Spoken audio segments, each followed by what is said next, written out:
ต้นไม้นั่นสิอยู่โดยลำพังแก่นของมันเองมันก็อยู่บ่ได้ดอกการปฏิบัติธรรมก็เหมือนกันเฮาก็บ่เว้าเฉพาะแก่นมันดอกบ่เว้าแต่ว่าสินิพพานอย่างเดียวดอกแต่ว่าก็จุดหมายก็คือนิพพานอย่างเดียวนั่นแหละมันก็ถึงธรรมดาต้นไม้ก็ยังมีรากฝอยรากแก้วรากใหญ่มีเปลือกมีกระพี้มีแก่นมีกิ่งก้านสาขามีแตกกิ่งออกไปบางกิ่งก็เป็นหมากเป็นผลเป็นดอกเป็นผลบางกิ่งก็บ่เป็นก็เป็นธรรมดาการปฏิบัติธรรมคือการทำความเห็นแก่ตัวสละความเห็นแก่ตัวของตัวเองออก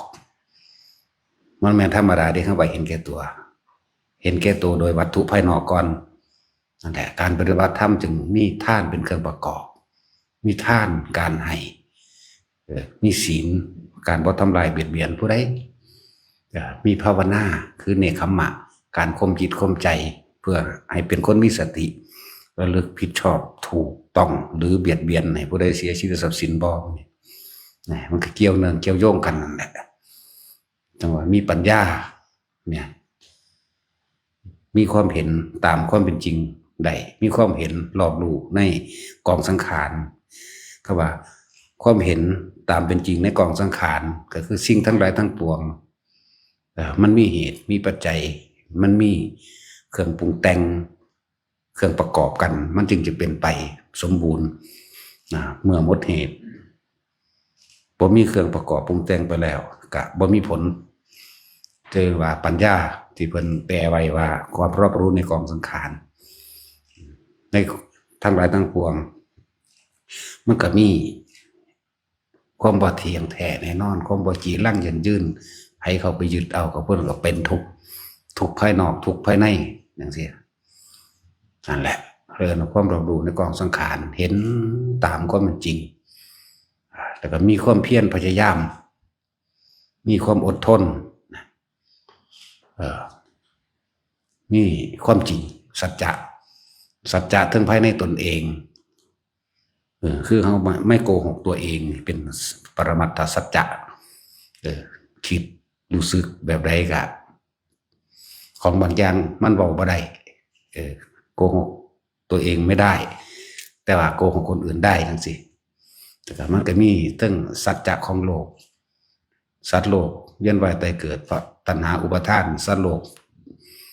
บ่เวียนว่ายตายเกิดเพราะบทตัณหาอุปาทานเบิดเหตุทั้งสิโลกิยะสัจจะโลกุตระสัจจะมันก็มีเรียนว่าสัจจะแล้วก็มีความตั้งใจอธิษฐานแปลว่าตั้งใจมุ่งมั่นสู่จุดหมายที่มุ่งหวังมีเมตตาเป็นเครื่องล่อเลี้ยงมีเมตตาเป็นเครื่องประสานสมานมิตรไปในเขตทินที่ใดคำว่า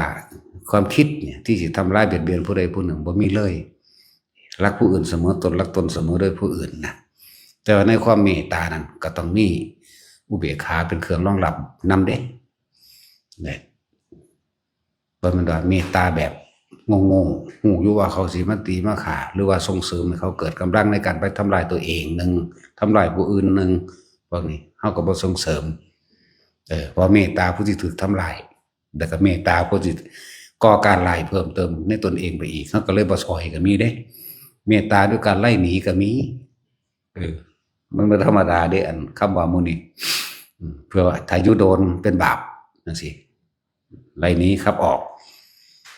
ไม่ถ้าจะว่าสูงสุดเมตตาด้วยการฆ่าก็ยังมีเด้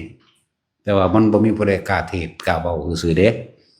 ฮู้ว่าคนผู้หนึ่งสิไปฆ่าคนมากมายมหาศาลกูฆ่ามึงก่อนเข้าใจว่าล่ะคือกันตัวกับพระพุทธเจ้าของสมัยสุเวชาเป็นโพธิสัตว์ฆ่ายักษ์เด้ซั่นเข้าใจบ่ล่ะเมตตาคนล้านฆ่าหนึ่งเอาหนึ่งไปแลกล้านตัวเองก็อายุสั้นนะนั่นแหละหลายอย่างดอกที่เฮาบ่เข้าใจในความเสียสละของเพิ่นบ่แม่นคนธรรมดาเสียใดเด้ความเสียสละนี่ หูจักอยู่ว่าตัวเองสิตกนรกหูจักอยู่ว่าตัวเองสิอายุสั้นแต่เห็ดนั่นแหละ เลยเอื่นว่าเอาล้านแลกร้อยเอาหนึ่งแลกล้านก็ว่าไปแต่ตัวเองเก็บนั่นแหละเมตตาถึงสุดท้ายแล้วก็คำว่าอุเบกขานี่มันสิมารวบยอดลงทั้งเบิดเลยคือประสบการณ์ทั้งหมดในการท่านศีลเนกขมะปัญญาวิริยะขันติสัจจะอธิษฐานตลอดถึงเมตตาแล้วก็เพียงว่าเป็นประสบการณ์ที่ชีวิตที่ผ่านมารู้โลกรู้ว่าเธอรู้ว่ากระทำสิ่งเราทั้งหลายแล้วนี่คือไปทางสวรรค์นี่คือทางไปนรกเป็นประสบการณ์ผ่านมาแล้วก็เอานำมาสรุปสุดท้ายแล้วก็ต้องทิ้งทั้งหมดเลยอุเบกขาจากบาระอะไรเป็นความละเอียดลึกซึ้งดีอยู่เด้ฟังแต่เฮา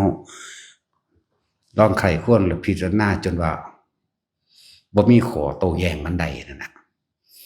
นั่นแหละจึงว่าธรรมะนี่แปลว่าความจริงของทุกชีวิตสรรพสัตว์บ่มีขอโต้แย้งโต้เถียงจึงว่าเป็นที่น่าอัศจรรย์ปัญญาของพระพุทธเจ้าเป็นที่น่าอัศจรรย์คนอีหยังหูอยู่ว่าตัวเองสิตกนรกว่าตัวเองสิเป็นว่าตัวเองสิได้รับความลำบากว่าตัวเองสิอายุสั้นว่าตัวเองสิเจ็บปวดแต่เห็ดนี่นั่นเลยว่าเพิ่นก็เลยนำประสบการณ์จากความเป็นจริงในชีวิตจริงของเพิ่นเองออกมาเล่าให้พวกเฮาฟังแล้วก็ออกมาบัญญัติหรือชี้บอกแนวทางอันนี้ควรอันนี้ไม่ควรวินัยบัญญัติอะไรว่ามันเป็นเฮาการกระทำทั้งเบิดนี่ล้วนแล้วแต่เป็นของเฮาเลยแต่เฮาบ่มีธรรมเฮาเหมือนกับคนบ่ได้รู้จักหยังแต่มีธรรมแล้วเอาตัวรอดได้ก็แล้วกันนะคนเข้าใจโดยธรรมแล้วนะขนาดคนผิดมาได้หลายหนักๆก็ยังสามารถหลีกเลี่ยงได้ลดหย่อนผ่อนหนักให้เป็นเบาหรือหายไปเลยก็ได้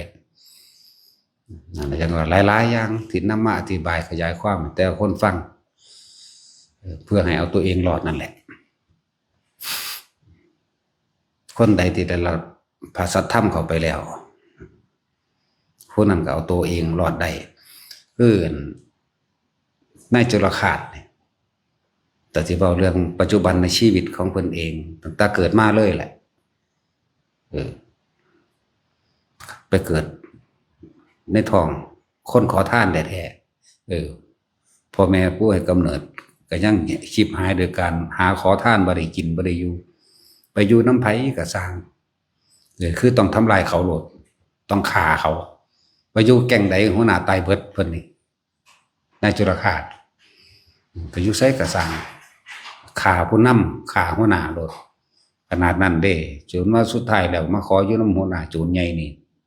มีหมู่พวกบริวารถึง 35,000 คนบาดทั้งหลวงจับได้แล้วก็ยังอาสาฆ่าเขาตายคือเก่าอยู่จนถึงสุดท้ายแล้วเจ้าของก็ป่วยอย่างนั้นแหละแต่ว่าได้รับความอนุเคราะห์สงเคราะห์จากพระสงฆ์คือภาษาลีบุตรภาษาลีบุตรไปแก้เอานิดเดียวว่างจิตขาดนิดเดียวนึงดิบ่ได้หลายดิสามารถบรรลุพระอนาคามีได้ในตำราว่านั่นแหละเหตุผิดขนาดใดก็ยังแก้ได้นั่นแหละจังว่าธรรมะคือการถ้าผู้ใดศึกษาแล้วคือการให้โอกาสตัวเองเด่นว่าเรื่องธรรมะเป็นเรื่องความจริงของชีวิตตนเองแท้ๆว่าเป็นเรื่องของผู้อื่นเลยเป็นเรื่องของเฮาอันนี้ก็คือการให้กำลังใจคนที่เคยผิดพลาดสิผิดพลาดเว้นไว้เฉพาะอนันตริยกรรมสิผิดพลาดรุนแรงเพียงใดก็ช่างแต่เฮาบ่ไปคิดนำมักถึงมันก็บ่อาจสามารถให้ผลเท่าใดธรรมะบัดนี้มาร่วมอยู่ไสมาร่วมอยู่จิตเป็นผู้สังสมเป็นผู้จดจำจิตทุกสิ่งทุกอย่างร่วมอยู่ที่จิตเกิดกับจิตบ่เกิดกับจิตนะอะไรจังว่านี่คือเว้าเรื่องของแก่นมันแล้วบัดนี้ตะกี้เว้าตั้งแต่หากแก้วขึ้นมาเขาไปหาเปลือกหากะปิหา กิ่งหาดอกหาผลไล่มาแล้วมาเหลือแก่นไปนี่นั่นแหละแก่นมันแค่ว่างจิตตัวเดียวมันสิทำผิดพลาดยังมากกระช่างเวียนไว้แต่อนันตริยกรรมแต่แม้กระทั่งว่าถึงอนันตริยกรรมบัดนี้การได้รับทุกโทษก็ได้รับเหมือนเดิมอยู่ถ้าคิดได้แล้วก็สามารถพ้นไปได้เมื่อภายหลังเพราะเหตุแห่งความสำนึกได้นะเพราะเหตุแห่งความสำนึกคือเทวทัตจังสิแต่เทวทัตบ่เป็นแบบนั้นเทวทัตก็สิได้บรรลุอรหันต์หรืออาจารย์ศัตรูแต่บ่เข้าไปฆ่าพ่อนั่นก็สิได้บรรลุเป็นอรหันต์เทวทัตก็สิได้บรรลุเป็นอรหันต์นั่นแหละพอความคิดพอความเห็นแก่ตัวเห็นแก่ตัวความเห็นแก่ตัวในความผิดในความถูกแท้ที่จริงก็คืออยากได้ดังใจคือความพอใจตัวเองและเกิดความเห็นแก่ตัวดังเทวทัตนี่ก็เห็นแก่ตัวอยากใหญ่อยากมีอำนาจอยากให้คนเคารพนับถือก็เลยหาวิธีฆ่าพระพุทธเจ้าเพื่อเสียของเองเสียคนมาเคารพนับถือดุจดังพุทธเจ้าส่วนอาจารย์ศัตรูอยากใหญ่อยากควบคุมอยากมีอำนาจก็เลยต้องฆ่าพอเพื่อให้ได้ซึ่งมาอำนาจถ้าสองพระองค์นี่บ่เฮ็ดแนวจังสี่กันบ่ฆ่าพอหรือบ่ทำลายพระพุทธเจ้าแต่สงแต่แกกหมดกันเองเทวทัตก็สิได้เป็นผู้อรหันต์ผู้หนึ่งคือกัน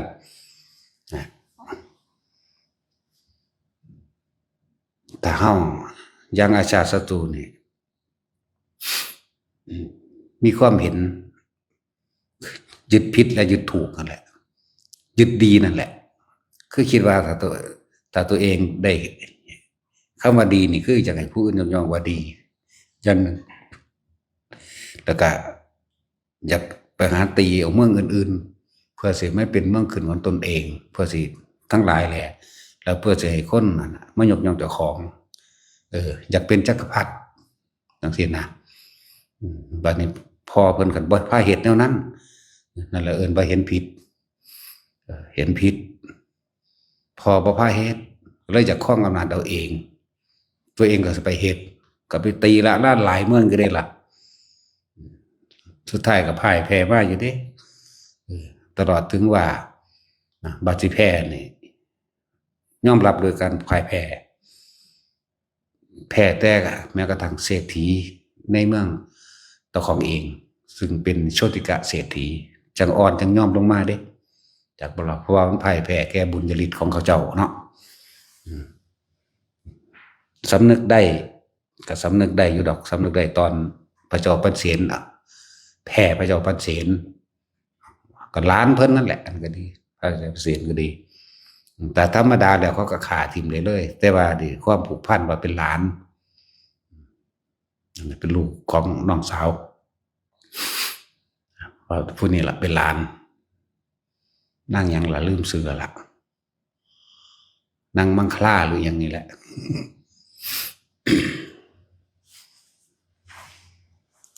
เลยได้รับการอบรมแน่เพิ่นก็ยกอันบัดนี้เพิ่นก็ยกอันลูกสาวคนไหนเด้แต่ว่าให้พี่น้องเอากันนั่นแหละอันนี้หลานอันนี้ลูกกูเอาลูกให้หลานอย่าว่าล่ะจึงได้พระอาจิตะภิกษุออกมาผู้นึงสิเป็นผู้ตัดวงจรขาพ่อแพ้อยากว่าล่ะเอาพระโพธิสัตว์องค์นี้มาตัดวงจรในการทำอนันตริยกรรมพิทุขาตมาตุขาตถึงเฮ็ดมาแล้วเป็นลายเยอะนั่นแหละนี่ก็เรื่องอย่างหนึ่ง แต่ว่าถ้าเว้าเรื่องว่าที่เลิกในการอยากได้เมืองผู้นั้นผู้นี้เพราะเห็นตามความจริงว่าอำนาจบุญอำนาจบาปอำนาจกรรมอย่างต่างๆนี่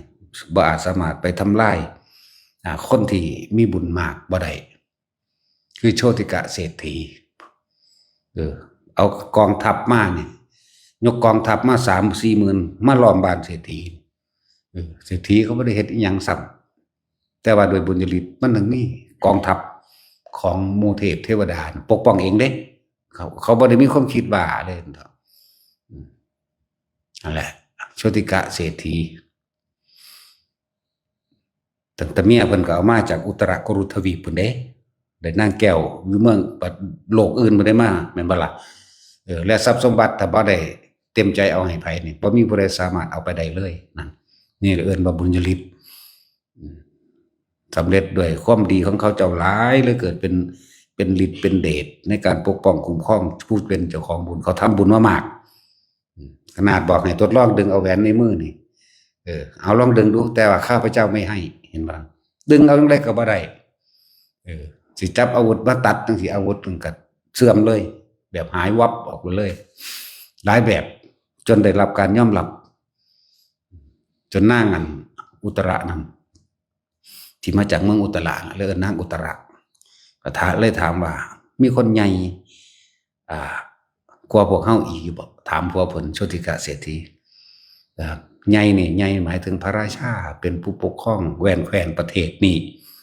แต่ว่าที่สิ่งใดสิใหญ่ยิ่งกว่าบุญบ่มี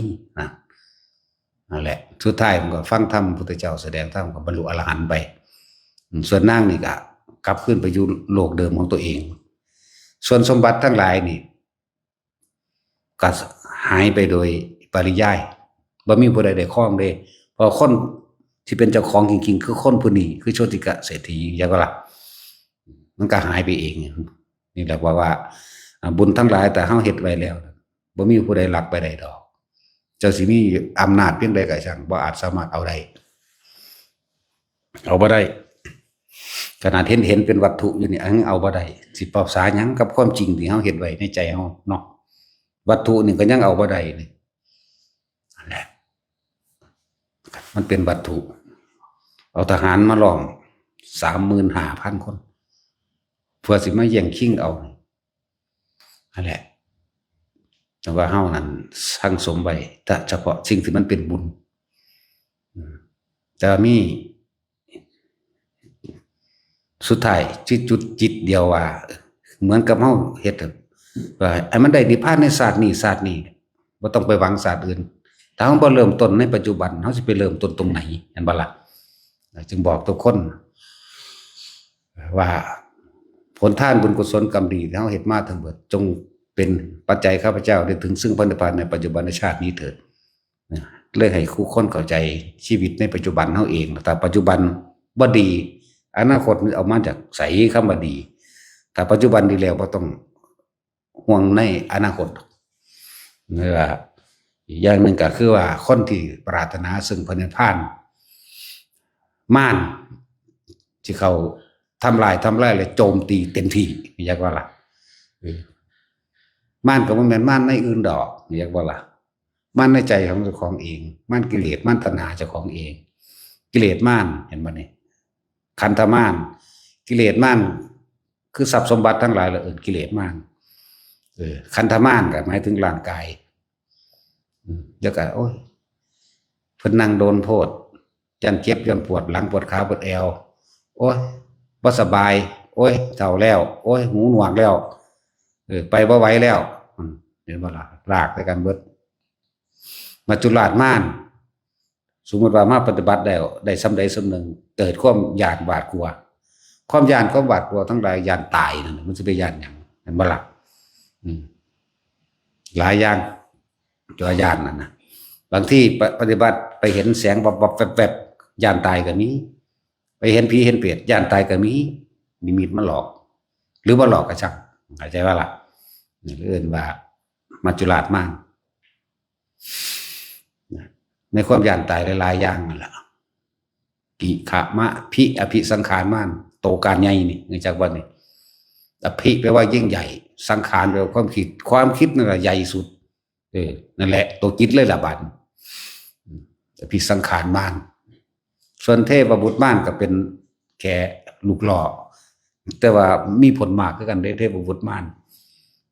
สำหรับคำว่าเทพบุตรม่านบ่แม่นแค่ว่าจะเป็นเทวดาอย่างเดียวเด้จักบ่อันใดก็สั่งที่ขวางคือเป็นบุคคลก็ช่าง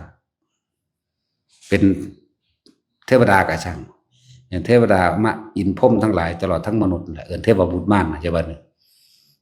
แต่เป็นเทพบุตรม่านของพุทธเจ้าเฮาคือไผที่ใหญ่สุดพระราหุลเด้อย่าก็ล่ะ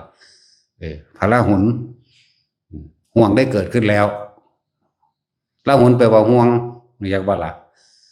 ลาหุนแปลว่าห่วงหาอะไรดูดังเชือกของคอแปลว่าห่วงดูดังเชือกของคอถ่วงเอาไว้จังสั้นแล้วก็จะคือมันหลายป่องแม่นบ่ล่ะเมียกับแม่นเมียก็เป็น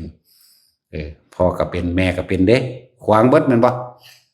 เทพบุตรม่านบ่ได้นั่นแต่ว่าตัวที่หนักสุดคือตัวลูกธรรมดาบ่แหละเลื่อนม่านทั้งหา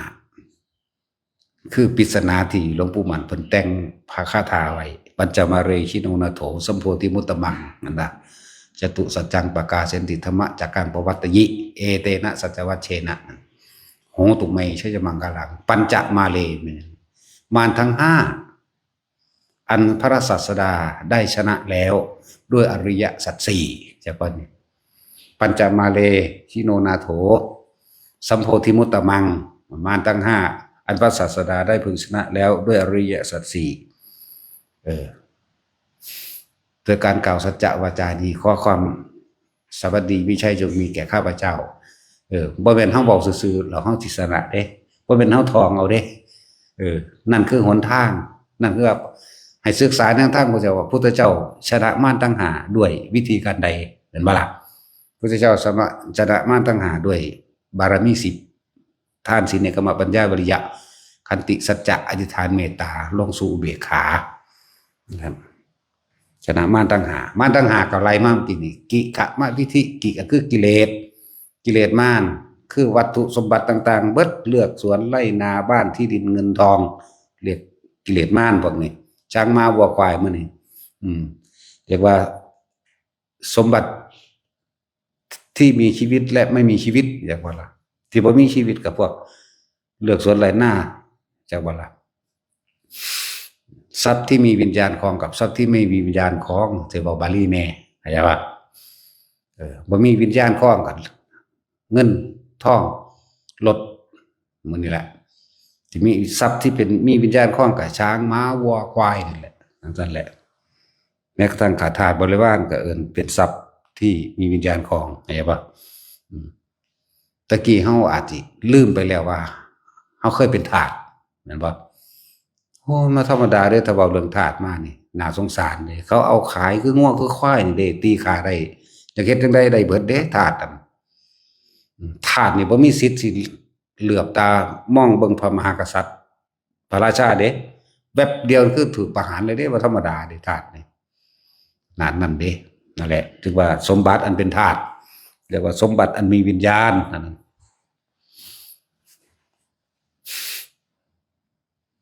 ไม่ถ้าจะบอกแนวจังสันเฮ้ยมันเป็นแต่ละตัวมันยังไงเด้ซื้อเปลี่ยนแลกขายซื้อขายแลกเปลี่ยนกันอยู่ธรรมดาบ่ขายทาสบ่หาแต่ฮอดสมัยนั้นก็ได้เอาแค่100 กว่าปีนี่ก็ได้นี่เห็นบ่คือเขาขายกันขายคนเป็นทาสนะไทยเฮาก็ยังมีพระปิยะเป็นผู้เลิกทาสเห็นบ่ล่ะรัชกาลที่5แล้วพระปิยะก็เลยเพิ่นเป็นผู้เลิกทาสให้ขนาดนั้นมันก็ยังมีตลาดมืดในการขายทาสอยู่ขนาดเลิกแล้วตามกฎหมายแล้วเนาะจากสัมภพุแล้วปิยะแปลว่าหยังปิยะแปลว่าที่รักพระบุคคลผู้อันเป็นที่รักเป็นรัชกาลที่5นะแหละมันเป็นผู้เลิกทาสพวกเฮาตัวซื้อขายแลกเปลี่ยนเด้บ่ธรรมดาเด้ตีไปคือโง่คือควายนี่เด้นั่นคือกรรมเข้าใจบ่ความคิดของเขาสิกบฏต่อสู้นี่บ่มีเด้มันสิถูกกรรมบีบบังคับไว้เพราะตัวเองเคยเฮ็ดแบบนั้นพวกซื้องัวขายควายขายช้างขายม้าหยังก็แล้วแต่ว่าบีบบังคับข่มเหงเขาบ่ได้ความยุติธรรมหลายแบบกรรมตัวนี้ก็ตกมาคือกันตกมามันก็เลยเป็นคนที่บ่มีสมองบ่มีปัญญาในการติดต่อต้านบ่มีปัญญาในการเพราะว่านั่นแหละพวกเฮาฮู้จักว่ามันเป็นหยังคือบ่มีปัญญาในการต่อสู้ในการต่อต้านในการเอาตัวรอดในการหาทางออกเพราะบ่ได้สั่งสมธรรมมะไว้เด้อที่พระพุทธเจ้าเพิ่นก็บอกสุตตะมยปัญญาเกิดขึ้นจากการได้ยินได้ฟัง ความจริงนั่นแหละแต่ว่าคนมีธรรมยังเอาตัวรอดออกได้จากหลายๆอย่างบ่จนตอกจนมุมนอนดอกคนมีธรรมนั่นแหละขนาดน้ำมันมีเครื่องกันมันยังไหลซึมลงทางใดดินใดคนมีธรรมก็เหมือนกันย่อมมีทางออกเสมอธรรมนี่บ่แม่นของล้าสมัยล้ำสมัยเป็นของสมัยใหม่ส่วนนั้นพวกเข้าใจว่าเจ้าของเป็นคนล้ำสมัยเป็นคนสมัยใหม่เป็นคนหัววิทยาศาสตร์ของเก่าเบิดนั่นบ่ล่ะวิชาทางโลกนี่สอนแข่งแย่งแข่งขันชิงดีชิงเด่นความเป็นหนึ่งและมีอำนาจแต่ว่าไม่รู้ว่าในการแข่งแย่งชิงดีชิงเด่นและความมีอำนาจล้วนแล้วแต่กรรมทั้งหลายที่ตัวเองกระทำมาล้วนแล้วแต่ตกสู่กับจิตใจของเจ้าของเองไม่หนีไปไหนส่วนวิชาตั้งธรรมเป็นวิธีสอนให้ออกจากโลกธรรมะพุทธเจ้าเนี่ยสอนให้ออกจากโลกเด้บ่ได้สอนให้อยู่ติดในโลกเด้พวกนักวิทยาศาสตร์ที่ได้รับการยอมรับว่าเป็นผู้ผลิตไฟฟ้าเป็นผู้ผลิตนิวเคลียร์เป็นผู้ผลิตเครื่องยังก็แล้วแต่เถอะเห็นบ่ล่ะมันเป็นหยังคือบ่ผลิตเครื่องป้องกันแก้เก็บและตายเนาะนักกฎหมายเป็นหยังมันคือบ่ออกกฎหมายบังคับไม่ให้แก่ไม่ให้เก็บไม่ให้ตายตำรวจเป็นหยังคือบ่จับความแก่ความเก็บความตายเอาไว้คือบ่จับขังคุกไว้อันความเก็บแก่เก็บตายเนาะแม่นบ่ซั่นแหน่บ่มีแต่แข่งแย่งชิงดีชิงเด่นแข่งขันกันเอาเปรียบสารพัดสุดท้ายก็สร้างสมสิ่งเหล่านั้นเข้าไว้แล้วก็ตายไปนะครับหลายจังว่าพวกเฮานั่นบ่ต้องไปเงิดบ่ต้องไปสะออนเขาเลยที่เขามียศถาบรรดาศักดิ์หรือร่ำรวยมีอำนาจเห็นบ่กรรมที่เขากระทำเอาไว้การกระทำของเขานี่ฝังไว้ในความรู้สึกนี่แหละมันบ่หายไปไสเด้คนเฮาทำผิดหรือถูกโดยศีลธรรมมันหูในโตนั่นแหละสิไปตัวผู้อื่นแบบยิ้มแฉ่งหน้าชื่นตาบานมึงยิ้มไปเถอะความจริงมันอยู่ในสัญญาบันทึกไว้แล้วนี่แม่นบ่ล่ะบันทึกไว้แล้วนะโอ้ยถ้าสิเว้าเรื่องนายพลนายพันลงนรกมาเว้าออกสื่อได้เลยแต่ว่าไผสิเชื่อเพราะว่าสิ่งทั้งหลายเหล่านั้นเฮานำมากล่าวก็เป็นโทษเข้าใจบ่ล่ะเป็นโทษแก่เฮาเองนี่แหละแต่จริงๆเฮาบ่มีโทษดอกแต่ว่าเว้าซื่อในพ้นนั่นในพ้นนี่ตกนรกที่แรกไปเกิดเป็นปลา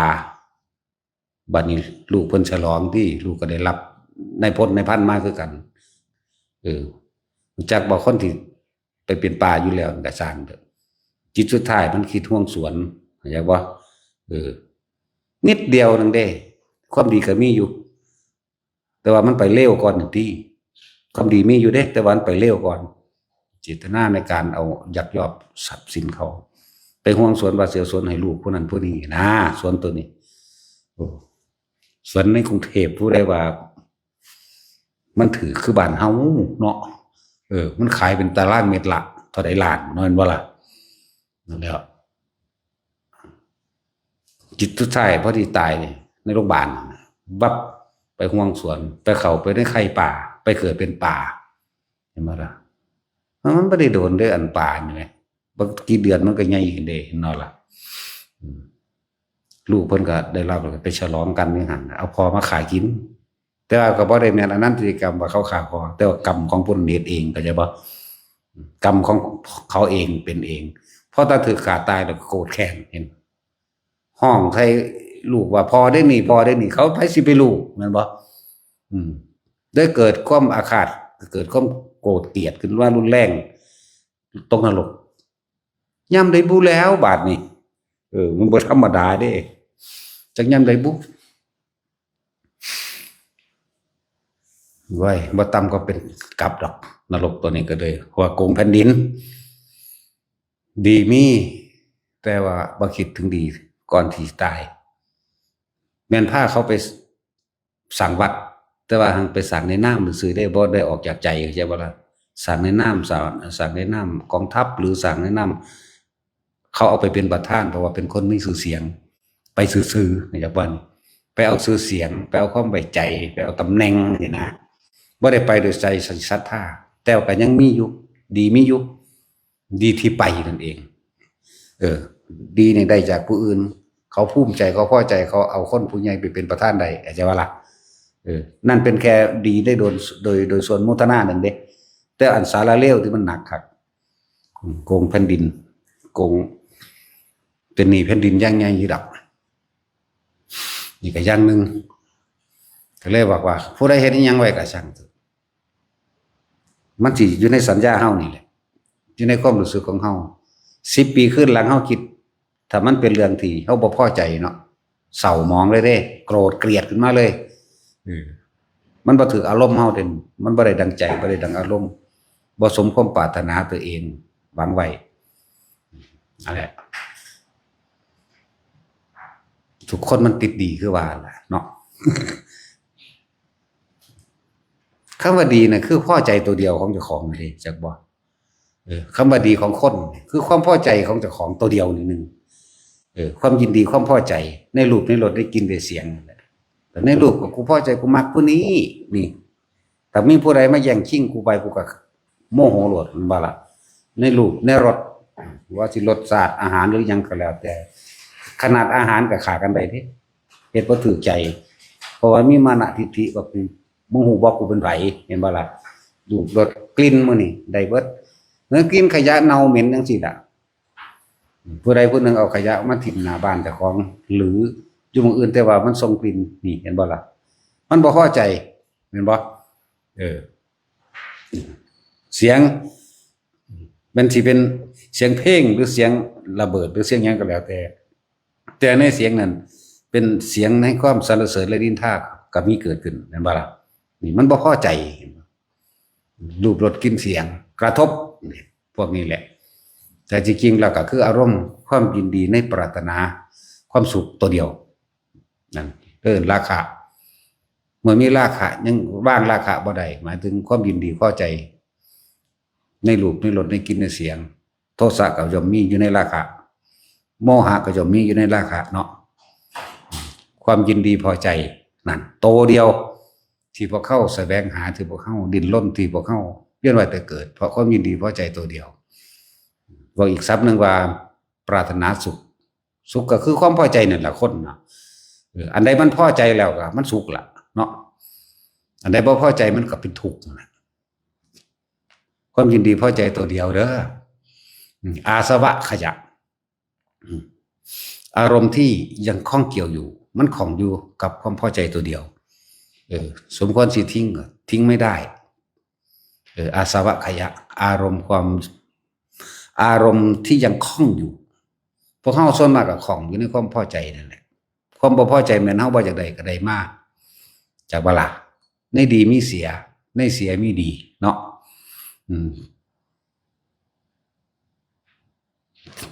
คำว่าในดีมีเสีย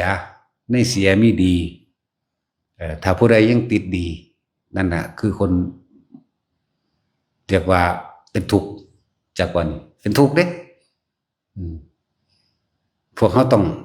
ไม่ดีอะไรเลยเข้าใจว่าแท็กซี่มึงเข้าใจว่าความหมายนี่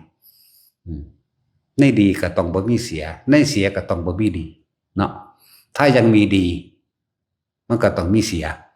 ถ้ายังมีเสียมันก็ต้องมีดีเฮ็ดจังได๋เฮาสิบ่ดีบ่เสียเนาะแล้ววางจิตเป็นกลางอะไรฝึกหัดไปปฏิบัติไปคนเฮามันมักย่องแม่นบ่มันมักย่องมักสรรเสริญมักให้คนยกย่องบูชาทำตาม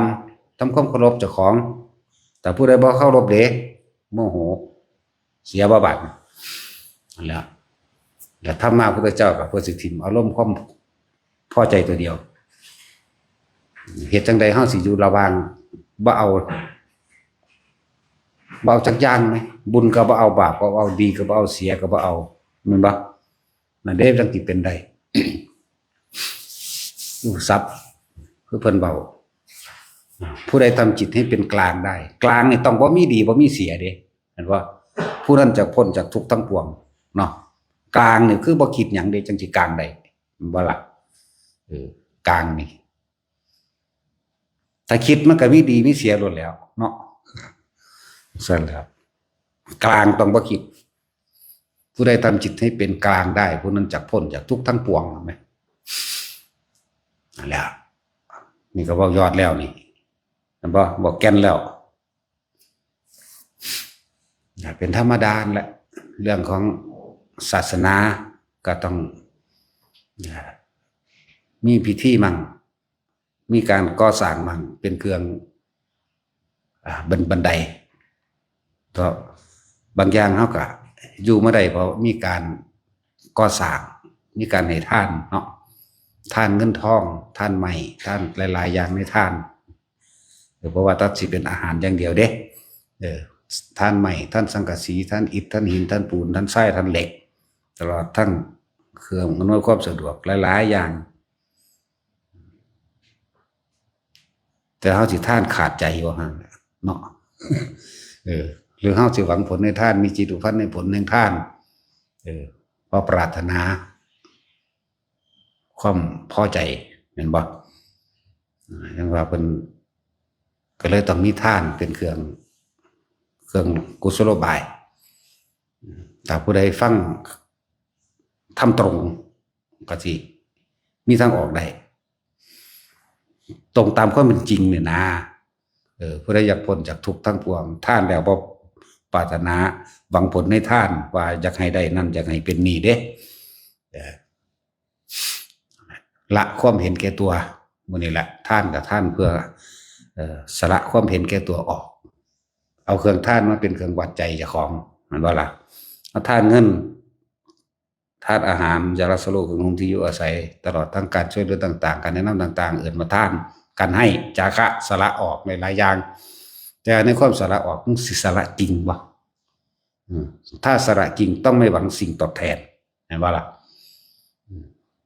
นอกนั้นก็สละบ่จริงถ้ายังหวังสิ่งใดสิ่งหนึ่งเป็นเครื่องตอบแทนแม้คำขอบคุณไม่จริงอันนี้ยังมีความเห็นแก่ตัวเนาะก็เท่ากับมันมีความเห็นแก่ตัวมันก็ไปหาทำลายบุคคลผู้อื่นในเสียชีวิตและทรัพย์สินนั่นตัวอันท่านก็ไปหาศีลไหมศีลมันเป็นซื่อได้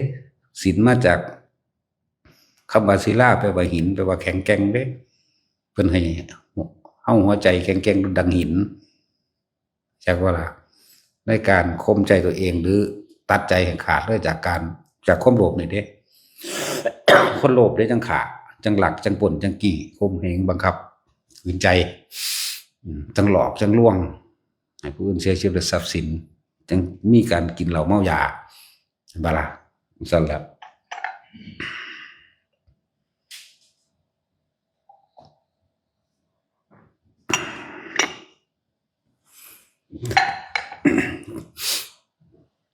ท่านอีกอย่างหนึ่งก็คือว่า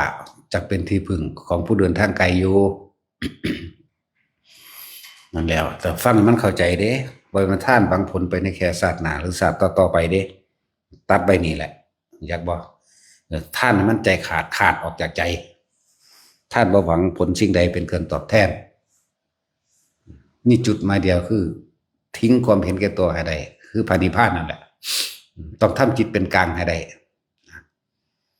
เมื่อเห็นท่านเงินไป100,000สิเสียดายปะเนี่ยให้เบิ่งความรู้สึกตัวเองเด้อตัวเจ้าของบ่ได้ก็แล้วกันมีคิดเล็กคิดน้อยปะเฮ้ยใครกูบ่ท่านเบิดซะนี่ก็คิดเล็กคิดน้อยมันบ่ล่ะใครกูเอาไว้เห็นนั่นเห็นนี่จักน้อยซะนะนี่ยังมีอยู่นี่เห็นบ่ล่ะแต่ความเห็นแก่ตัวก็ยังมีอยู่สัตว์ตราบใดยังมีความเห็นแก่ตัวการเบียดเบียนเห็นแก่ตัวน้อยกับเบียดเบียนน้อยเหมือนกันเด้เนาะกูบ่เบียดเบียนคนแต่ว่ากูเบียดเบียนสัตว์นะว่าล่ะนั่นแล้วโอ้ยเป็นเรื่องละเอียดคือยังนี่ดอกแนวมื้อนี้นั่นแหละเพิ่นจึงว่าถ้าเฮาท่านขาดออกโดยบ่มีความเห็นแก่ตัวบ่หวังสิ่งใดตอบแทนแล้วนี่ความรู้สึกนี่ก็บ่เสียดายอะไรอีหยังอีกแล้วนี่ท่านตัดความโลภออกได้แล้วเนาะครับมันก็น้อมเข้าไปหาไม่ไปทำร้ายเบียดเบียนให้ผู้ใดผู้หนึ่งสิ่งที่ทรัพย์สินตลอดทั้งคนและสัตว์ทั้งตัวบัดแม่นบ่ล่ะจากท่านนี่บ่หวังสิ่งใดแล้วศีลนี่คือมันเลยเป็นจิตใจแข็งแกร่งดุจดังศิลาเลยศีลหินนั่นแหละ นั่นแหละมันก็ต่อเนื่องกับไปหาเนคขมะกับบังคับใจเจ้าของใดตัวบัดนี้เห็นบ่ล่ะเนคขมะบังคับใจเจ้าของใดเป็นผู้ข่มจิตให้ห่างจากกามได้เนคขมะกามคือความยินดีความพอใจนั่นแหละจักบ่ล่ะข่มออกจากความพอใจของเจ้าของแต่เก่าเฮาพอใจผู้หญิงนี่ผู้ชายนี่เฮาพอใจรูปรสกลิ่นเสียงอันนี้เห็นบ่ล่ะบัดมันก็ข่มได้ตัวทุกอย่างเป็นปฏิจจสมบัติเป็นความสืบเนื่องต่อกันเห็นบ่ล่ะเป็นเหตุเป็นปัจจัยอาศัยซึ่งกันและกันให้ถึงที่สุดนี่ก็เป็นปฏิจจสมุปบาทอีกอันหนึ่งเหตุและปัจจัยทั้งหลายที่ทำให้เกิดขึ้นในวันนี้ท่านศีลเนคขมะปัญญาวิริยะเป็นเหตุเป็นปัจจัยซึ่งกันและกันให้เข้าถึงความปล่อยวางนั่นเองหรืออุเบกขานั่นจะเป็นบารมี10ก็ดีบารมีก็แปลว่ากำลังใจนั่นแหละ แปลว่ากำลังบารมีทุกอย่างมันก็ออกจากใจก่อนก็เลยเอิ้นกำลังใจบ่จุดใหญ่มันแท้จริงมันก็กำลัง3นั่นแหละกำลังกายกำลังวาจากำลังใจกำลังกายคือให้ทานของภายนอกอาหารยาละสรุปเครื่องหุมตลอดทั้งที่อยู่อาศัยและเครื่องประดับประดาใช้สอยต่างๆในความอำนวยความสะดวกนี่คือกำลังกายเฮาสิไปไสมาไสเฮาก็ได้ความสะดวกนั่นบ่ล่ะเอาทานสิ่งนี้เอาไว้กำลังวาจาคือเป็นคนมีสัจจะบอกคำใดเหตุอันนั้นพูดจริงทำจริงนั่นบ่ว่ากายวาจาใจแปลว่ากำลังทั้ง3กำลังกายกำลังวาจากำลังใจสะสมไว้สะสมไปเรื่อยแต่ว่าบ่ไปหวังบ่ผลดอกให้มันพ้นในศาสตร์นี่เฮ็ดเหมือนกับสิเดี๋ยวนี้เขาโลดยังก็ดีทั้งบ่ได้เฮ็ดแบบอยากดอกหมายถึงว่าตัดอะไรในผลแห่งทานตัดแล้วก็ในความคิดของเฮาบ่มีการคิดเปลี่ยนทำลายไผนะจังว่าซุมื้อมันเว้าแต่แก่นหลายมันบ่เข้าใจเนาะแท็กซี่เว้าอันเปลือกมันนำแน่ละเว้ยเว้าสะเก็ดมันนำแน่แหละเนาะ เว้าสะเก็ดนำแน่บ่เปลือกนำแน่ บ่แก่นมาหลายมื้อแล้วเพราะสำนั้นแหละ เพราะสำนั้นแหละตั้งแต่ละคำคารหานินทาและยกย่องก็ยังละออกบ่ได้อยู่ยังว่างจิตบ่เป็นกลางอยู่เนาะแต่เขาย่องก็ดีใจบ่ได้ว่างเด้นั่นแต่เขาด่าก็เสียใจนั่นเห็นบ่ละอารมณ์บ่ทันใดพอใจอารมณ์พอใจถ้าละความพอใจใดความบ่พอใจมันก็ละเอาเองเด้อของมันบ่มีหยังหรอกดังว่าบัดนี้ในการเดินทางของบารมีนี่จะมีบัดนี้วกเข้ามาในเรื่อง ปฏิบัติก็บ่แม่นแค่ว่าเฮาสิมาทำสมาธิอย่างนี้นะครับแนวทางปฏิบัติเพื่อให้ใจเพื่อให้จิตเพื่อให้ความรู้สึกมีเครื่องอยู่กรรมฐานวันนั้นก็มี40อย่างหมดเลยล่ะเนาะฐานที่ตั้งแห่งการกระทำทางใจของเราเองฐานที่ตั้งแห่งการกระทำเรื่องกรรมฐานเฮาจะตั้งไว้ในจุดใดกองใดทัศนะใดเพิ่นกรรมฐาน40ทัศคือทัศนะใดความเห็นใดนั่นเองเข้าใจบ่ล่ะก็มันเริ่มถามกรรมฐาน40กอง40ทัศเลือกเอาจุดใดจุดหนึ่งอันใดอันหนึ่งเป็นเครื่องอยู่แห่งตนเป็นฐานที่ตั้งแห่งใจแห่งการกระทำเฮาเองเนี่ยนะในลูกเล่นหลายอันหลายอย่างคือเฮาแนะไปนั่นแหละที่จริงก็มีอยู่ในกรรมฐานคือเก่าล่ะที่จริงก็มีอยู่ในองค์ฌานเบิดล่ะที่แนะไปนั่นคือเพิ่นเว้าเรื่องฌานมีรูปฌาน4อรูปฌาน4จังซี่ในองค์ฌานมื้อนี้มันก็ย่อมมีอาการปิตินั่นนี่แล้วเขาก็ดึงเอาอาการปิติต่างๆมาใส่ดึงมาใส่งานก็จะว่าแท็กซี่คนพวกนี้จะต้องมีประสบการณ์พอสมควรเด้มีประสบการณ์เกิดขึ้นจริงกับตัวเองสัมผัสได้จริงในรถแห่งธรรม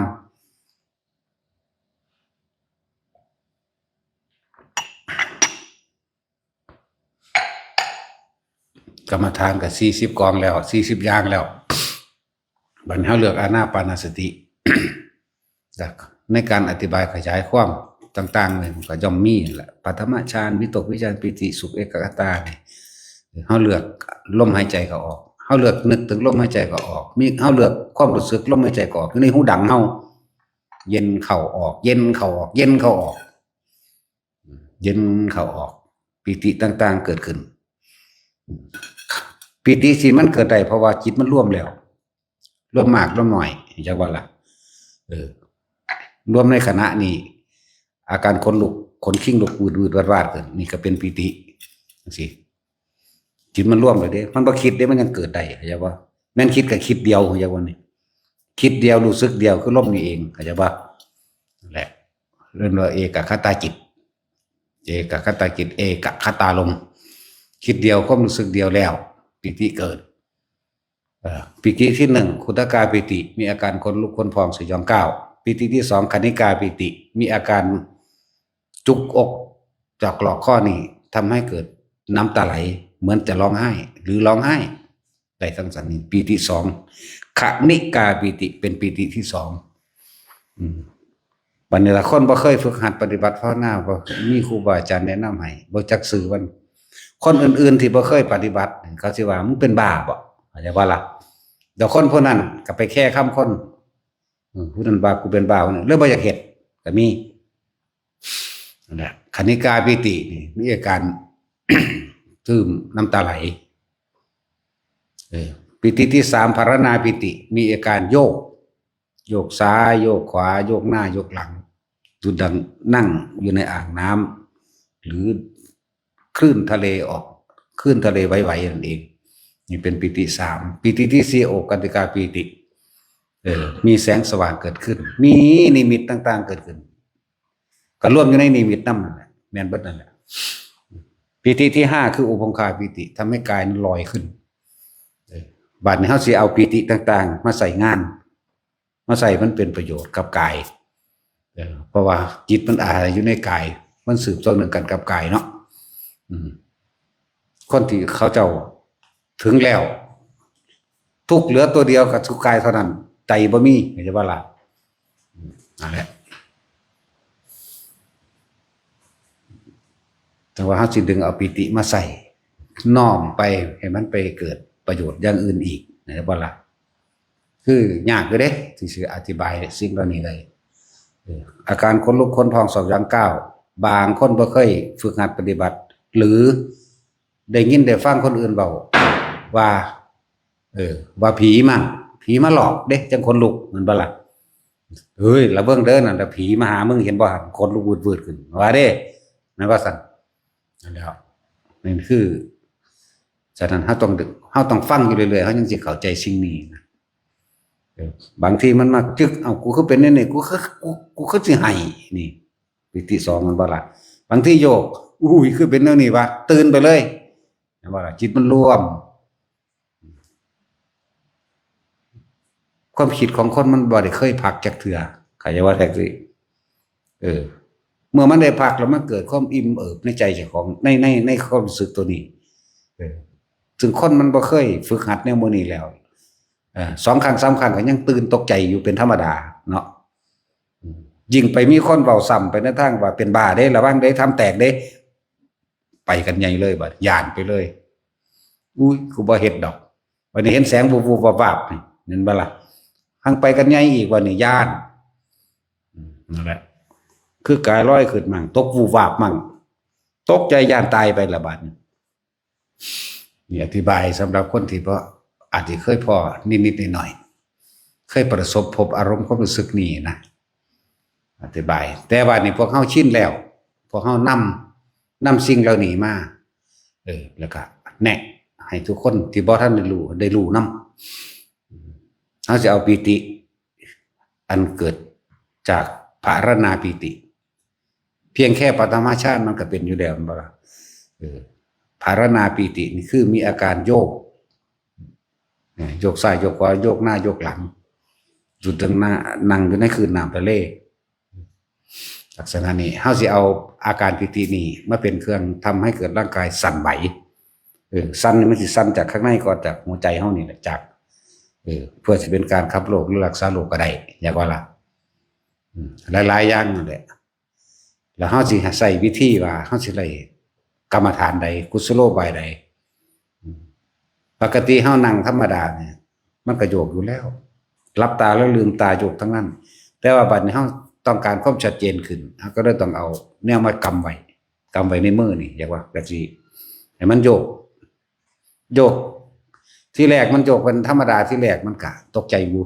เนาะถ้าเฮาปล่อยแห้งมันก็แห้งได้สำหรับคนฝึกบ่ได้ปล่อยแรงก็แรงได้หรือบังคับให้พอประมาณก็ได้เด้แต่บังคับนี่ใส่ความรู้สึกเด้คนไปแล้วสิเข้าใจอันนี้นั่นแหละเฮาสิอาศัยตัวนี้ มาเป็นเครื่องรักษาโรคหยังก็สร้างเถอะอย่าย่างหน่อยๆโมเลกุลในกระแสเลือดเฮานี่ก็สิถือการฟอกให้ว่าล่ะโมเลกุลโรคหัวใจอย่างนั้นกระแสเลือดหรือเยื่อต่างๆที่อยู่ในร่างกายเฮาเองมันผ่อนคลายเด้มันผ่อนคลายเพราะว่าหยังเพราะจิตมันผ่อนคลายอยากบ่จิตมันปัสสัทธิแม่จิตมันผ่อนคลายเด้มันคลายออกมันบ่คือคนคิดมากบัดนี้อยากว่าล่ะต่างๆโมเลกุลต่างๆอยู่ในร่างกายเฮาก็สิค่อยถูกขับออกบางทีก็มีเหงื่อออกหน้าผากหรือหลังเข้าใจบ่ล่ะอันนั้นแหละก็บ่ให้เฮ็ดนานเด้ถ้าเป็นแต่ละครั้งเฮาคือแค่อย่าเกิน5นาทีพอเข้าใจบ่คือบ่ให้เกิน5นาทีมื้อตายเฮ็ดรถของมันเฮ็ดเป็นแล้วมันบ่ล่ะบ่ให้ไปเกินนั้นเส้นเอ็นตัวนี้เอ็นแขนมันจะมีการใส่งานเกินไปอย่าบ่มันจะใส่งานเกินไปเหมือนกันล่ะกับเฮาออกกำลังกายโหมเกินไปเฮ็ดให้เจ็บยอกคัดอันนี้เฮาสิออกกำลังคิดจังเพิ่นนี่ออกกำลังคิดได้นี่ คือจะให้เกิน5นาที1นาที2นาทีนี่ก็ใช้ได้แล้วล่ะ2 4 3นาทีนี่ก็ใช้ได้แล้วปล่อยมันคนสมัยโบราณตะกี้เขาบ่รู้จักวิธีใช้เขาสิเอาไปเฮ็ดของต่ำเข้าใจบ่เขาสิน้อมจิตไปในทางต่ำเด้เขาเอิ้นปลุกพระตะกี้มันบ่แม่นปลุกพระดอกเขาจะก็ใช้ศัพท์จังซั่นแหละแต่ว่าศัพท์ที่คนเข้าใจง่ายเลยบอกว่าปลุกพระไปจีบสาวไปเล่นสาวไปนอนน้ำผู้สาวไปเอาเลขไปหาสมบัติเก่าใส่ไปในทางต่ำตะกี้เขาสิน้อมจิตไปแต่วันนี้เฮาบ่ได้น้อมจิตไปเฮาให้มันอยู่เฉพาะเฮาไม่ใช่ก็ล่ะมันทั้งเบิดนี่ขึ้นอยู่กับความคิดบ่ใส่ไปทางเลวก็ได้ใส่ไปทางดีก็ได้ของผมตะกี้ไปจีบสาวเป็นนอนน้ำผู้สาวก็ฝันอีหลีเด้สั่นแล้วไปหอมแก้มเขาไปอันนั้นอันนี้เขามีเบิดน่ะหรือบางที่ก็ไปเจอเจ้าทีเขาสู้กันก็มีเอาปากว่าเอารักตะกี้นั่นแหละอยู่บ้านดอนก่อนใหญ่ดอนก่อยใหญ่เขาเฮ็ดเอาเลขดอกกระลึบแต่ให้เฮาเฮ็ดมันบ่ขึ้นแต่เฮาฝึกแต่เฮาเองเฮาน้อมไปทางสูงอยู่แล้วมันเป็นจักว่าล่ะแต่ว่าเอาผู้นี้นะเนี่ยนะบ่เฮ็ดจังได๋มันก็บ่ไปเป่าอยู่ปูดอยู่ คันท่าใดก็สร้างเป่ามาเถอะบ่ขึ้นนะแต่เอาอีกผู้นึงเฮ็ดก็ขึ้นบับเอาโลดไปบังคับเอาเลขน้ำดอนผู้ตาไปบังคับเอาเลขในนั้นในนี่ก็ว่าไปสมัยกี้เขาก็เป็นเน้นเฮาก็ไร้สาระเฮาก็คิดอยู่เด้คือว่านั่นแหละแต่ว่าก็ต้องการเรียนรู้ก็เลยอยู่เฮ็ดไปเด้แต่ว่าทางอันบัดเฮามานำมาใส่เองเฮาใส่ไปทางสูงจักว่าล่ะ ใส่ไปทางเบิ่งหาพระพุทธเจ้าใส่ไปทางเบิ่งสวรรค์วิมานหยังไปพุ่นเด้ลักษณะนั้นแต่อันนี้เฮาหมายเอาเฉพาะตัวนี้บัดเฮาว่าอย่าพึ่งใส่ จะพึ่งตะเลิดไปเฮาหมายเอาแค่ว่ารักษาแค่ว่าให้กายมันสั่นสะเทือนพวกเป็นโรคหัวใจพวกเป็นโรคหยังต่างๆตัวเฮ็ดไปเถอะบ่ผิดจักอย่างดอกเฮ็ดกระตุ้นเส้นเลือดหรือเม็ดเลือดต่างๆโมเลกุลในกายต่างๆมันสิปรับธาตุของมัน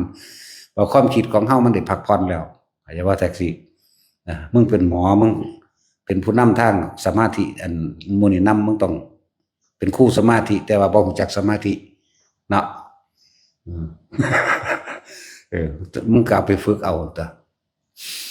เฮาจะเอาแค่ว่า 2 นาทีหรือ3 นาทีก็พอพวกเฮ็ดสั้นเด้อพวกเฮ็ดสั้น2 นาที3 นาทีพอนะบ่ต้องเฮ็ดไปหลายหรอกให้มันปรับธาตุของมันเองปรับธาตุหลายๆโลกมันก็สิเฮ็ดไปได้หั่นแหละนี่ก็เป็นอีกวิธีหนึ่งเฮาสิดึงอาการปิติโดยคำว่าภารณาปิติมาใช้เพื่อมันเป็นประโยชน์มันสะเทือนมันสิสะเทือนหลายเด้ถ้าเฮาโยกจังซี่มันบ่สะเทือนทั้งเบิดไปได้ว่าล่ะโยกซ้ายโยกขวานี่มันบ่สะเทือนถ้าเอาตัวนี้มาใส่ปุ๊บมันสิกระเทือนมันก็สิเทือนไปเบิดเดือนหลังเลยสะเทือนไปเบิดกำลังของปิติตัวนี้มันสิแพร่กระจายได้ทั้งส่วนหลายนั่นแหละทุกเนื้อหนังทุกเส้นเลือดในกระดูกนั่นแหละวงการแพทย์วงการหมอมันก็ใส่ได้เบิดนั่นแหละนี่อันอย่างหนึ่งการทรงฌานโดยการจับจุดอุณโลมนี่ก็อย่างหนึ่งจากว่าล่ะแต่ว่าทั้งเบิดนี่เป็นการดึงเอาปิติมาใส่งานมาใส่เพื่อให้เกิดประโยชน์เด้แต่ว่านี่เข้าใจว่าแท็กซี่บัดนี้ตัวสั้นนี่บ่ต้องไปสนใจว่าไผว่าเฮาอันนั้นอันนี้ดอกขึ้นอยู่ที่เจตนาเฮาสำรวมจิตได้มันก็เป็นของมันเองแม่นเฮาสิน้อมไปข้างบนก็ได้น้อมไปเพื่อได้ทั้งนั้นน้อมไปเพื่อนี่ได้ตะกี้เขาเอาไปเล่นสาวเขาไปเอาเลขเขาไปหากุสมบัติต่างๆเนาะแต่ก็ว่าจริงนี่แหละอันไปหาอย่างซั่นก็เลยแม่นบ่ล่ะบ่เห็นว่าผู้ใดสิถูกเพราะปานใดผีโบราณมันจังสิไปเล่นเลขได้แต่บ่ฮู้จักแม่เนาะ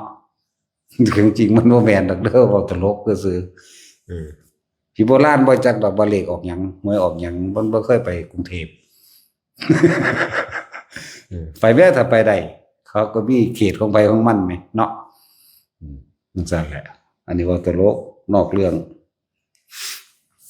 นี่คือการใส่ปิติตัวนี้มาใส่งานเด้อใส่รักษาโรคตัวเองหรือปรับธาตุตัวเองหรือปรับธาตุปรับโมเลกุลต่างๆปรับเซลล์เมมเบรนต่างๆเพื่อให้มันเกิดความคล่องความรักษาตัวเองนั่นแหละผู้ใดเฮ็ดเป็นแล้วนะไม่ใช่เป็นวัดนั่นแหละอันพวกอยู่ในนี่ถ้าเอาไปเฮ็ดบ่ได้ยากไหมลมหายใจเขาออกก็ส่งอุณหภูมิได้คือเก่าเดี๋ยวมันก็เป็นของมันเอาเองดอกจากว่าล่ะถ้าเฮ็ดแบบจักสิเริ่มต้นว่าจังไดคิดว่าจังไดเนาะก็นะมะพะทะโลดนะโมพุทธัสสะนะมะพะทะนะมะพะทะนะมะพะทะไปเรื่อยนะโมพุทธัสสะนะมะพะทะคำนำในการคิดเพราะว่าเฮาโลโลเลอยู่จักกูสิเฮ็ดจังไดบ่เข้าใจเห็นบ่คือสมาทานกรรมฐานนี่คือกันที่จริงนั่งไปได้เลยได้บ่หาตสมาทานก็ได้มันบ่กระแกบใจมันบ่มีแนวนำเนาะเรียกว่ามันก็มีพิธีจักหน่อยที่จริงบ่ได้เกี่ยวกับพิธีแต่กิเลสก็จังบ่มีพิธีเนาะบัดนี้มันได้ชินแล้วที่แม้แต่การอุทิศบุญนี่บ่อุทิศก็ได้มันก็ไปของมันคือเก่าไผก่อนหมู่พ่อกับแม่แล้วก็ญาติทางออกและคนที่เคยกระทำกรรมบุญกรรมบาปกรรมยังนํกันมาคือเก่าเข้าใจว่าล่ะแต่ว่านี่ถ้าว่าบ่อุทิศโอ้ยยันเขาบ่ได้บ่คักบ่แจบใจเนาะบ่อุทิศเลยก็ได้เด้มันก็ไปคือเก่าเด้แสงแห่งความสงบเย็นอยู่ที่ไหนนั่นแหละเป็นดุจดังว่าแรงดึงดูดให้สิ่งทั้งหลายทั้งปวงที่แสวงหาบุญคนตายแล้วแล่นหาบุญเบิดนั่นแหละหาที่สงบเกิดจากถ้าพวกเขามีตาดีตาทิพย์เขาเหลียวมาในบริเวณวัดแสงน้อยแสงใหญ่แสงสว่างแสงมั่วเกิดจุที่ภูเขาทรงฌานเจริญฌานหรือทำสมาธิใจว่าล่ะแสงใหญ่แสงกว้างแสงสว่างแบบใดขึ้นอยู่กับกำลังของผู้นั้นสงบมากสงบน้อยจากคนนี่แหละมันก็สิเป็นแดงดูดเหมือนแมงเม่าเป็นเข้าของไฟนั่นแหละบินเข้าหานั่นแหละต่างๆเหตุไปคือเอาปานนี้ แต่เฮาสิน้อมไปในทาง ไปสวรรค์ก็ได้ไปในมิติต่างๆก็ได้ทั้งนั้นอันตัวนี้จากว่าล่ะได้อยู่บ่ยากจักเม็ดเทไปเถอะไว้ทุกคนฝึกหัดเล่นไปให้มันเป็นเครื่องอยู่เหมือนกันแล้วก็กรรมฐาน40แหละเฮ็ดไปแค่ว่าเป็นเครื่องคมเป็นเครื่องอยู่ซื่อๆเด้ตัวว่างจริงๆบ่ได้ว่างเด้แต่สิเอาสุดยอดมันเห็นบ่ว่างแต่ว่าเฮาเฮ็ดไปเฮ็ดมามันว่างเอาเองดอกเพราะว่าเฮาบ่ไปคิดถึงกองการกิเลสบ่ไปคิดถึงกิเลสเนาะตัณหาอุปทานมันก็เกิดบ่ได้ทั้งตัวตอนนี้ก็เฮ็ดเป็นเครื่องเล่นเครื่องอยู่ไปเป็นกีฬาสมาธิก็ว่าไปหรือการคือพระมื้อนี้คืออันใดหนึ่งใส่กับร่างจิตตัวเองอธิษฐานจิตต้องไปมันเฮ็ดได้เบิดนั่นแหละบ่แม่นเฮาสิสอนเฉพาะอันนี้อย่างเดียวตะกี้เฮาก็พาเฮ็ดอยู่ดอกคนเป็นใหม่หรือเด็กเล็กน้อยอยากรู้อยากเห็นก็เป็นธรรมดาก็สอนเขารู้เขาเห็นโลดฝึกไปโลดมโนมยิทธิฝึกไปเลยความคิดนี่สำเร็จได้ถ้าร่วมจิตนี่เป็นหนึ่งแล้วมันก็ไปของมันเองดอกจึงเรียกว่าคนเราสำเร็จทั้งใจสำเร็จทั้งความคิดมันได้มีศัพท์บางสี่แล้วถือว่าศัพท์อื่นๆสิบ่ค่อยของยินเนาะความคิดที่รวมให้เป็นหนึ่งก็เกิดให้กับผลสำเร็จได้นี่เรียกว่ามโนมยิทธิเว้าศัพท์ตรงมันคือมโนมยฤทธิ์จากว่าล่ะความสำเร็จที่เกิดขึ้นจากการคิดแต่ในความคิดนั้นรวมให้เป็นหนึ่งนี่ศัพท์ตรงมันนั่นแหละมันมีทั้งถ้าเครื่องกำลังคือไปบ่ได้โดยกายถ้าเต็มกำลังไปได้โดยกายให้ฝึกไปเฮาสิเอาถ้าจะได้เต็มกำลังเฮาจะต้องเอาตัวอุปงคาปิติทำให้กายนั้นลอยขึ้นได้ไปได้ทั้งร่างกายเลยอันนี้คนเฮาสิไปได้ขนาดนั้นมันเยอะแยะแล้วมันจะสามารถเข้าใจว่าล่ะตั้งแต่เริ่มมันสิลอยขึ้นไปถึงมันยังตกใจบ่แห้งอยู่เนาะหมู่อันนี่นะหลวงพี่ต้นเราเฮ็ดอยู่ พี่ต้นก็เฮ็ดอยู่ว่าสิลอยขึ้นยังได้ก็ตกใจเพิ่นว่าโอ้ยตกใจหาแม่หมดเลยด่าแม่ก็พรสำหาพวกนี้ เน้นปลุกผู้นึงเฮ็ดอะไรเฮ็ดไปคือเฮาสิเอาดึงเอาปิตินี่มาสร้างปิติของภารณาปิตินี่มาเป็นเรื่องปรับธาตุรักษาโรคก็ว่าปรับธาตุก็ว่าแล้วเฮาสิเอาโอกันติกาปิติหมายถึงแสงสว่างนี้มันเกิดขึ้นได้นี่เฮาสิน้อมเข้ามาเพื่อมันเกิดผลสำเร็จในการละเล่นเพื่อรู้นั่นเห็นนี่ได้ทั้งนั้นได้แล้วเฮาสิเอาอุปงคาปิตินี่ก็เริ่มฝึกจังซี่ก่อนเลยจากบ่ล่ะตั้งแต่เฮาโดยเฮาจับจุดนั้นโลมได้นี่ตัวโยกมันก็มีเห็นบ่โยกซ้ายโยกขวาโยกหน้าโยกหลังก็มีคนลุกมันก็มีเนาะบางทีมันจุกจึกขึ้นมาปลื้มขึ้นมาคือไห้ก็ยังมีปิติหาแสงวับวุบวาบขึ้นเลยก็มีหรือเห็นนั่นเห็นนี่เลยก็มีป่านนี้เฮาสิเอาอุปงคาปิตินี่หมายถึงเป็นดุจดังว่ากายลอยขึ้นเฮาจำความรู้สึกพวกนี้บอกรู้แล้วจำความรู้สึกตอนเจ้าของโยกได้บ่เฮาก็ยังปล่อยโยกหน่อยโยกซ้ายโยกหลังโยกได้โยกเร็วก็ได้โยกช้าก็ได้บัดนี้เฮาก็มาจับเอาตัวนี้อีกตัวหนึ่งอาศัยภารณาปิตินี่มาโยกมาสั่นทั้งขอแขนเฮาเราจับว่าเร็วก็ได้ช้าก็ได้หยุดก็ได้แล้วเวลามันไปเกิดปิติของอุปงคาปิติกำหนดร้อยก็ได้จักว่านี่กำหนดว่าให้มันไปซ้ำนี่ซะก่อนตัวตั้งแต่กำหนดตัวนี้แห้งหรือช้าได้เห็นบ่เพิ่นก็จำเอาความรู้สึกนี่ปล่อยมันค่อยเคลื่อนไปตัวอย่าแล้วก็ตูดไปน้ำพื้นซะก่อนก็ได้ตัวตะกี้เขาก็ยังเฮ็ดไปเบิดทุกอย่างเนี่ยแนวอันไอ้ตั้งถาดพระเข่านี่ล่อทรงเข่านี่ขึ้นมานั่งเห็นบ่โอ้เห็นบ่ว่าซั่นเฮ็ดอยู่ผู้เดียวดอกอันนี้ นี่นี่อันแนวถาดพระเขาถาดเขานี่นะล่อถวายพระเขานี่จากบ้านนี่ก็ขึ้นไปนั่งแล้วมันก็น้ำโยกอีหลีบ่นี่โยกอีหลีเว้ยมันก็สั่นมันก็ไปตุกตักตัวบัดนี้มันหมุนปล่อยมันหมุนอันนั้นก็พาเฮาหมุนเด้ขว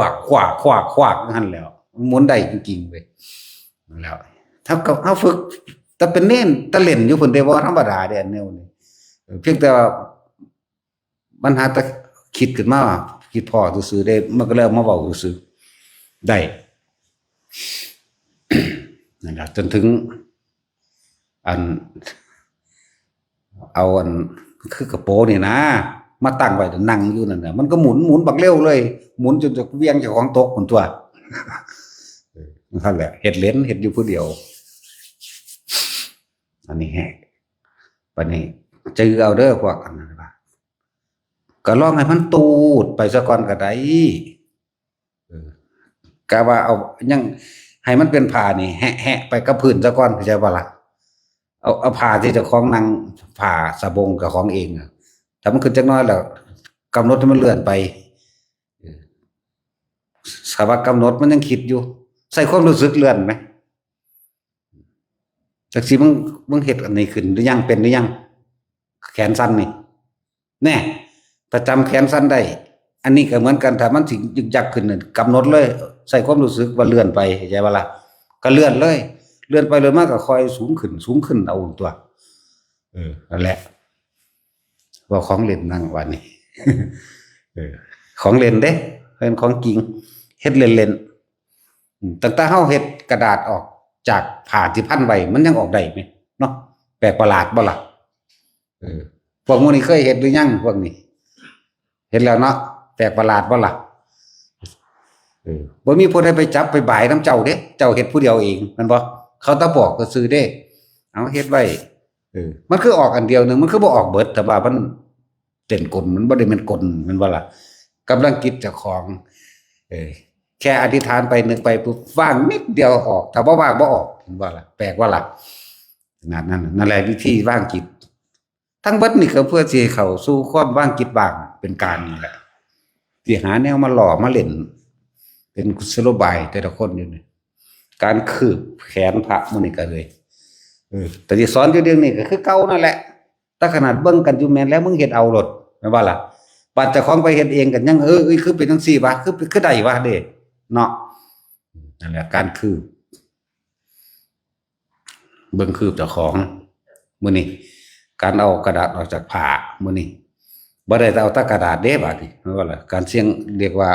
เบิ่งภพภูมิว่าเกิดมาจากไสและคนตายแล้วสิไปไสก็พากันเล่นนี่แหละเว้ยถ้าก็เล่นเอาวิธีว่างจิตที่เป็นกลางมันต้องมีเคล็ดลับอยู่ในหั่นแหละอันในการที่เฮ็ดเล่นไปเล่นมามันต้องมีดอกเช้าสิจับต้นชดปลายจับเงินจับสนในการว่างเป็นดอกเฮ็ดเบิ่งผู้อื่นก็ได้พวกญาติพี่น้องตายแล้วเขาสิไปใส่นั่นแหละถ้าฮู้วางซั่นมันก็สามารถที่ทำบุญเอากันได้เข้าใจว่าล่ะเขียนเอาพวกครูฝึกกันเด้อถ้ามีผู้อยากมาเล่นมาแบบนี้กระดาษมันบ่อึดบ่แม่นอันผ้ามันบ่อึดดอกผ้าฝ้ายมันจังพันง่ายเจ้าผ้ามือนพันแน่นๆเลยเอายางรัดไว้อีกก็ได้แต่บ่มั่นใจเข้าใจว่าล่ะเบิ่งดูมันสิออกมาแนวใดเจ้าของจับเอาเองใบจับเอาเองพันเอาเองเอายางรัดไว้อีกเบิ่งเข้าใจว่าล่ะพันกิ้วดีๆแล้วปานจะสูบแล้วยางรัดเข้าโลดบัดนี้เอาเฮ็ดบัดนี้จังซี่ก็ได้นั่นแหละมาพิสูจน์เอาการคืบศอกก็เหมือนกันนี่คือมาปุ๊บมันสิพอดีกันปั๊บเลยดอกนิ้วมือเฮานี่บัดนี้ก็อธิษฐานจิตเจ้าของลงไปในหันใส่กำลังจิตนี่เป็นวิธีใส่กำลังจิตบ่ได้แม่นผลแค่นี้เด้วิธีการใส่กำลังจิตเคลื่อนย้ายของเบรกรถหรือเวียงทางของอาวุธก็ได้จากวันนี้โหมันธรรมดาดิตาพายุก็ยังเอาไปได้ไหมเนาะแต่สินแต่ว่าเจ้าของต้องย่อมป่วยเด้ เบี่ยงเบนแนวทางก็ได้จักว่านั่นแหละใส่กำลังจิตมื้อนี้ใส่กำลังจิตเบนเวียงทางลมจากว่าล่ะแม้กระทั่งแผ่นดินสิถล่มจังซี่ถ้ากำลังจิตสูงก็สามารถหยุดยับยั้งได้จากหนักเป็นเบาอยากว่าจากเบาเป็นบ่เกิดแล้วก็บ่มีบ่ได้เป็นอันตรายพวกนี้หรือการเอาของต่างๆออกจากผามื้อนี้ก้อนหินบ่เนาะอีตาคอนเราเฮ็ดออกมาเห็นบ่เป็นตะเงิดหลายแล้วว่าก้อนหินบักใหญ่โคโลปากกามื้อนี้ก็ออกเห็นบ่แล้วไม้นั่นเฮ็ดเล่นๆแต่นี่ว่าของเล่นเนาะจังสิเฮ็ดได้การใส่กำลังจิตช่วยเหลือคนมันช่วยได้เด้จักบ่ล่ะเหมือนกันกับที่หลุมมันยุบอยู่ไสโรงพยาบาลใดตอนอยู่พรรษาจังนะบ่ตอนบ่ทันออกพรรษานะคนที่ขี่รถมาตามธรรมดาน่ะใน7:00 นเนาะรถสิเต็มติดเด้แถวนั้นแต่ว่าคนขี่รถมาฮอดหม้องมันสิยุบนั่นคนสิจอดรถเพราะว่าเขาเห็นรถจอดเต็มอยู่เขามาบ่ได้เพราะว่าในตาเขาเห็นรถจอดอย่าบ่ล่ะนั่นแหละเขาเห็นรถจอดคือรถติดนั่นแหละตั้งแต่บ่มีรถเด้หม้องหันหม้องมันสิยุบลงแล้วนั่นแหละผู้เขาเจ้ากำลังแห่ง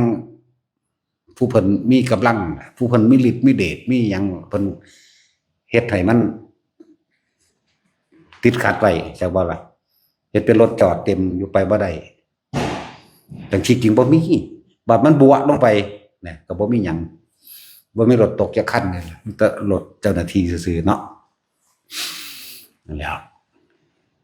ที่จริงมันเอาไปใช้ประโยชน์ได้เบิดแหละเพียงแต่ว่ามันมีผู้แนะเฮาบ่นะหรือมีผู้เฮ็ดเป็นบ่นะหลายอย่างโพดดอก สิ่งที่แนะนำให้นี่ล้วนแล้วแต่เอาไปใช้ประโยชน์อุปโลกกำลังชาติและฤทธิ์เดชต่างๆอุปโลกขึ้นมาเพื่อช่วยเหลือหมู่สรรพสัตว์อยากว่าเพื่อให้เป็นประโยชน์ทุกทางเลยเนี่ยการคือพระมื้อนี้ก็พากันฝึกเฮ็ดถ้าเฮาเฮ็ดเป็นแล้วเฮาก็อธิษฐานก้อนหินอันใดหนึ่งมาให้มันเป็นเฮาบ่ได้ใส่ไปทั้งขังแต่ว่าเฮาใส่เบิ่งกำลังจิตเจ้าของซื่อจักว่าล่ะถ้าสิขังได้เบิดนั่นแหละมันทางบ่แม่นทางพ้นทุกข์ถ้าสิเฮ็ดไปแนวนั้น